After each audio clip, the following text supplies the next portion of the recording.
my bedroom. The whole way of devastation. Maddie's room, sick Katie. Continue. Katie's room that I haven't been able to pack yet. There's just so much stuff. Bathroom. La la la. Down the stairs quickly.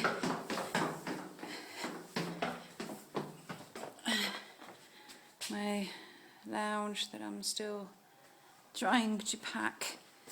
One sick child over there.